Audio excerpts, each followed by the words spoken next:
¿Qué harías si el nuevo comienzo que tanto anhelas se convierte en la trampa más peligrosa que jamás has enfrentado? La historia de hoy es sobre Elisa, una mujer que viajó en busca de un hogar y encontró una conspiración mortal. Quédate hasta el final para descubrir cómo el coraje de una sola persona puede desafiar al poder y reescribir un destino que parecía sellado por el miedo. Elisa descendió del tren con el corazón latiendo al ritmo de una promesa.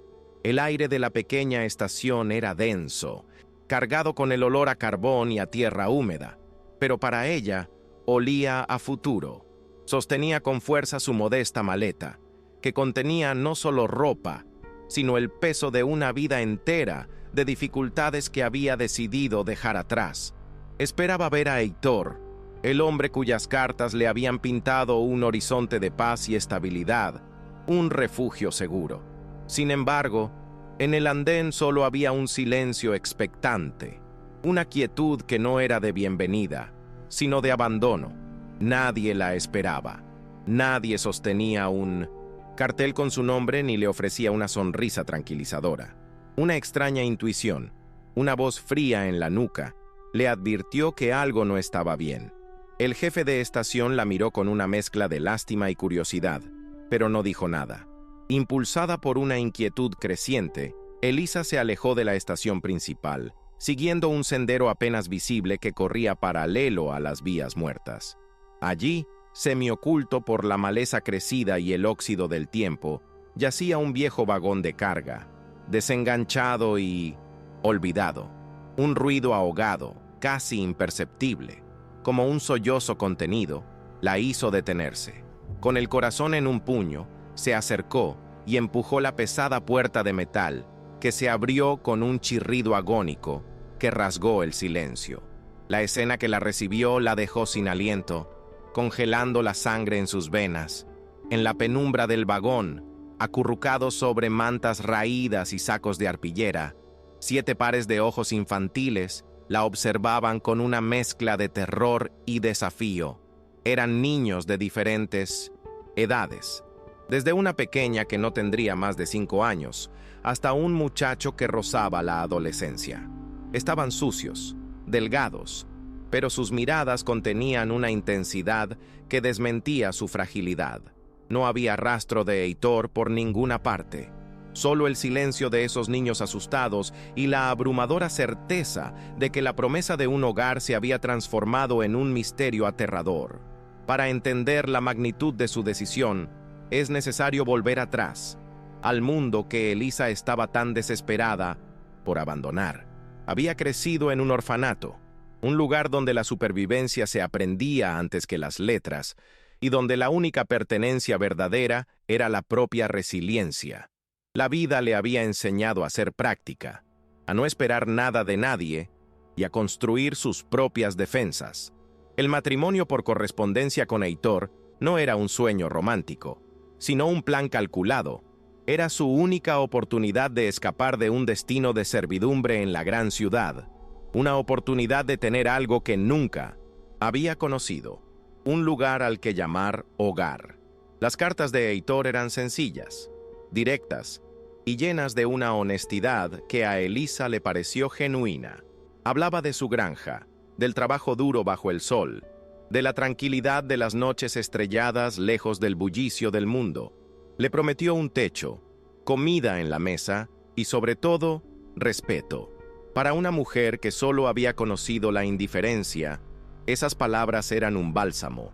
Pintaban el retrato de un hombre trabajador, quizás solitario, que, al igual que ella, solo buscaba un poco de paz. Cada carta reforzaba su convicción de que estaba tomando la decisión correcta, de que al final del largo viaje en tren la esperaba una vida digna. Cuando Heitor finalmente apareció en el camino que llevaba al vagón, su aspecto confirmó una parte de la historia y destruyó el resto.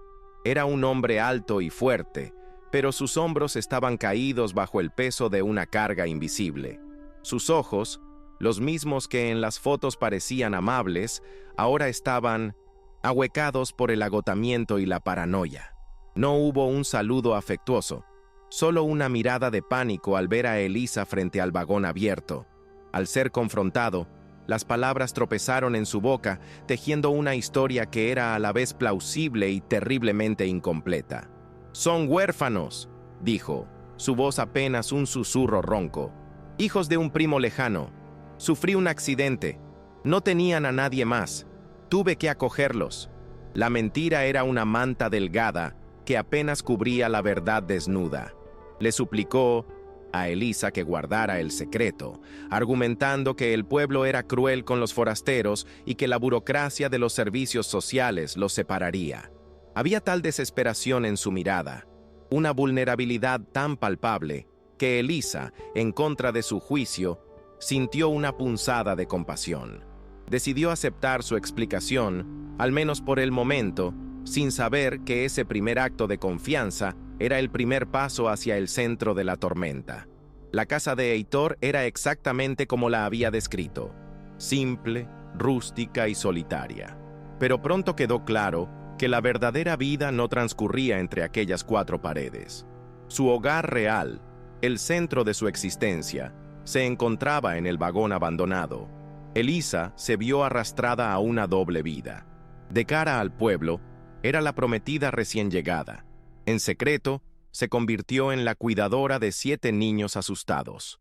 Al principio, la desconfianza era una barrera casi insuperable. Los niños la observaban desde la distancia, comunicándose con miradas y gestos que ella no podía descifrar. Poco a poco, con la paciencia forjada en su propia infancia solitaria, Elisa comenzó a derribar esos muros. No usó palabras dulces, sino acciones. Les llevaba comida caliente, remendaba sus ropas gastadas y limpiaba el interior del vagón hasta convertir el frío metal en un refugio improvisado. Aprendió sus nombres y sus personalidades. Leo, el mayor, actuaba como un feroz protector de sus hermanos. Sofía, una niña de ojos soñadores, pasaba horas dibujando en 1900 trozos de cartón. Y Mateo, el más rebelde, la desafiaba constantemente, probando los límites de su paciencia. A través de esta convivencia forzada, Elisa descubrió una faceta de sí misma que no sabía que existía. Encontró una extraña satisfacción en calmar una pesadilla, en enseñar a leer a la pequeña Ana, en ganarse una sonrisa tímida de Mateo. Los lazos que se formaron en la penumbra de aquel vagón eran más fuertes y genuinos que cualquier promesa que Heitor le hubiera hecho. Estaba construyendo un hogar en el lugar más inesperado, sin darse cuenta de que también estaba construyendo su propia jaula dorada, una fortaleza que la protegería y la atraparía al mismo tiempo. Si esta historia ya te está atrapando, no olvides dejar tu like para apoyar nuestro canal. Elisa era una mujer observadora, un rasgo afilado por años de tener que leer las intenciones de los demás para sobrevivir. Y fue esa atención al detalle la que comenzó a deshilachar la frágil realidad que Heitor había construido. Empezó a notar las inconsistencias, pequeñas grietas en la fachada que dejaban entrever una verdad mucho más oscura. ¿Por qué los niños sentían un pánico visceral ante la idea de poner un pie fuera del vagón, incluso para jugar en el bosque cercano? El miedo que tenían no era el de huérfanos tímidos, sino el de fugitivos aterrorizados. La tensión de Heitor era otra pieza que no encajaba. Cada vez que la camioneta del sheriff levantaba polvo en el camino principal, o cuando pasaba a caballo uno de los capataces de Ramiro Vargas, el terrateniente más poderoso y temido de la región, Heitor se ponía pálido. Su cuerpo se tensaba como una cuerda a punto de romperse, y sus ojos registraban cada sombra con una paranoia febril. No era el comportamiento de un hombre que simplemente quería evitar la burocracia. Era el comportamiento de un hombre que escondía a alguien, o que se escondía de algo mucho peor. El descubrimiento definitivo llegó una tarde, mientras ayudaba a la pequeña, Ana, a organizar sus escasas pertenencias en una caja de madera. Entre un muñeco de trapo sin un ojo y una colección de piedras lisas, encontró algo que no pertenecía a la historia de unos pobres huérfanos de campo. Era un relicario de plata, finamente trabajado, aunque abollado y sin cadena. Dentro, en lugar de retratos, había un diminuto trozo de papel doblado. Al desdoblarlo, vio un emblema grabado, un ave estilizada con una rama de olivo en el pico. No era un simple juguete, era un símbolo, una herencia, una prueba de que la historia de Heitor era una mentira de principio a fin. Con el relicario frío en la palma de su mano, Elisa decidió que no podía seguir viviendo en la ignorancia. Su instinto de supervivencia, adormecido por la rutina y el afecto hacia los niños, despertó con una fuerza arrolladora. Comenzó su propia investigación silenciosa, utilizando sus viajes al pueblo para comprar provisiones como misiones de espionaje. Se convirtió en una experta en escuchar conversaciones ajenas en el almacén general, en captar los susurros y las miradas de reojo entre los vecinos cuando se mencionaba el nombre de Ramiro Vargas. Hacía preguntas con una ingenuidad calculada, fingiendo ser una forastera curiosa. ¿Y esa granja al final del valle? Parece abandonada. Preguntaba a la esposa del tendero mientras pesaba la harina. Las respuestas eran siempre evasivas, teñidas de miedo. «Esa gente se fue», decían. «Tuvieron problemas». Pero Elisa persistió, uniendo fragmentos de rumores. Escuchó hablar de una familia, los Alvear, que habían sido muy múcar, luchando por los derechos del agua contra los intereses de Vargas. Una familia que, de la noche a la mañana, simplemente desapareció. La descripción de los Alvear encajaba perfectamente con las edades y las características de los niños escondidos en el vagón. Se hablaba de un padre activista, una madre maestra y 7 hijos. Los susurros se detenían abruptamente cuando alguien se daba cuenta de que estaban hablando demasiado. Pero para Elisa ya era suficiente. La verdad comenzaba a tomar una forma monstruosa en su mente. Los niños no eran huérfanos por un accidente del destino. Eran los sobrevivientes de una guerra silenciosa, y ella estaba viviendo en el corazón del territorio enemigo. Esa noche, la confrontación fue inevitable. Elisa esperó a que Heitor regresara del campo, con el relicario apretado en su puño. No hubo gritos ni acusaciones, solo una pregunta directa, pronunciada con una calma gélida que asustó a Heitor más que cualquier furia. «¿Quiénes son los Alvear?», preguntó, abriendo la mano para revelar el relicario de plata. El rostro de Heitor se descompuso. La máscara de hombre agobiado cayó, revelando el terror puro y la culpa que lo carcomían por dentro. Presionado contra la pared de su propia mentira, se derrumbó. La verdad salió a borbotones, una confesión devastadora y desesperada. Los niños no eran sus parientes. Eran los hijos de sus mejores amigos, Miguel y Elena Alvear.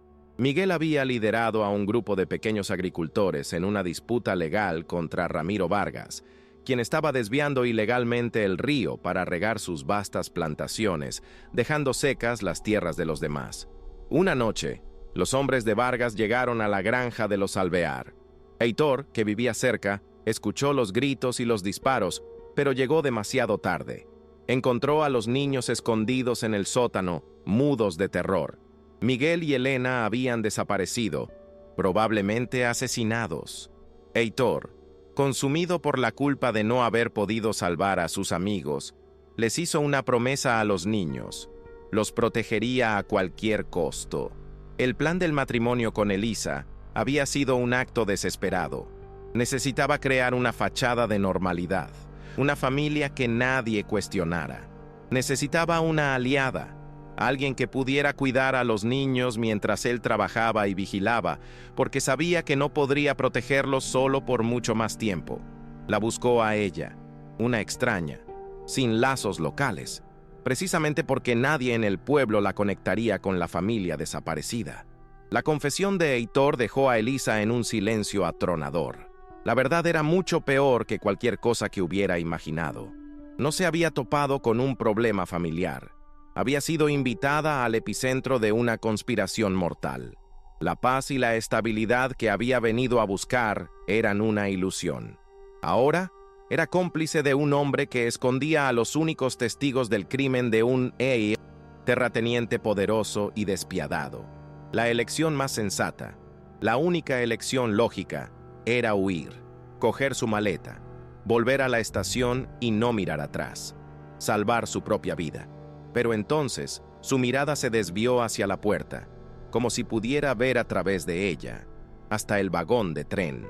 Pensó en la mano de Ana buscando la suya en la oscuridad, en la sonrisa rara pero genuina de Mateo cuando finalmente aceptó un libro de ella, en la mirada protectora de Leo. Esos niños ya no eran una abstracción, un problema ajeno. Se habían anclado en su corazón. Comprendió en ese instante que toda la fuerza que había acumulado en su vida, toda su resiliencia, no era para soportar su propio pasado, sino para luchar por el futuro de ellos. Huir sería traicionarse a sí misma. ¿Alguna vez has pasado por algo similar? Cuéntame tu experiencia en los comentarios mientras continuamos. Con una resolución que la sorprendió incluso a ella misma, miró a Heitor. «No me iré», dijo, y en esas 3 palabras, su destino y el de todos los presentes cambió para siempre. La decisión estaba tomada, no por un hombre que le había mentido, sino por 7 niños que representaban una causa justa.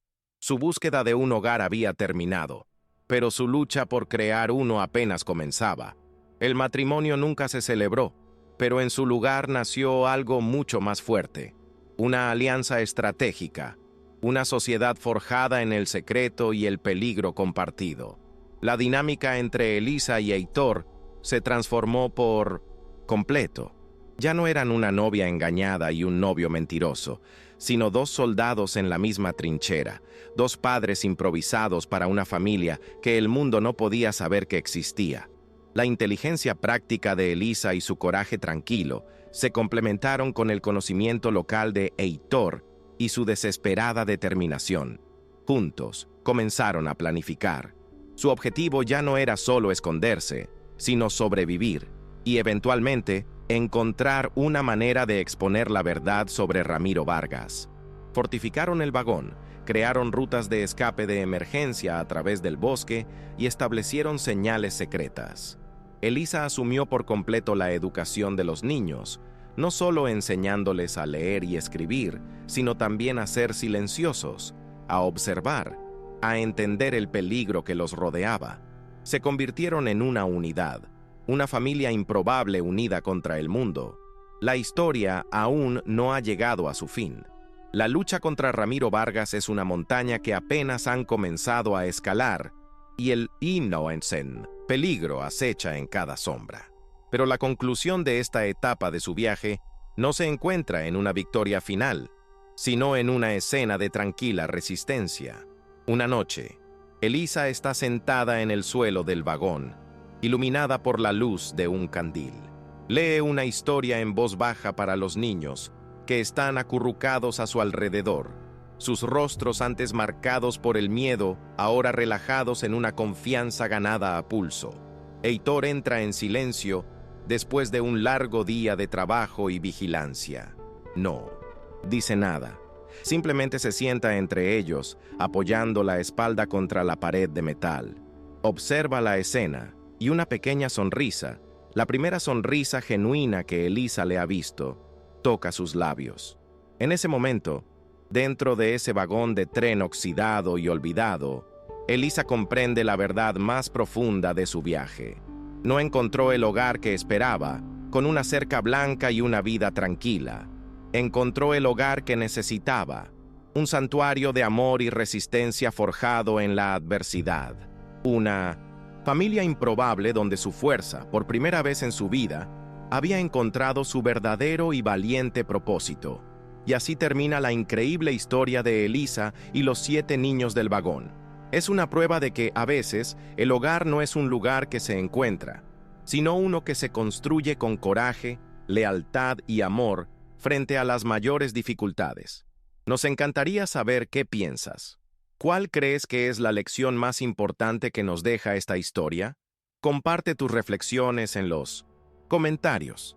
Si esta narración te ha emocionado y te ha mantenido en vilo, por favor, Déjanos un like para que podamos seguir creando contenido como este.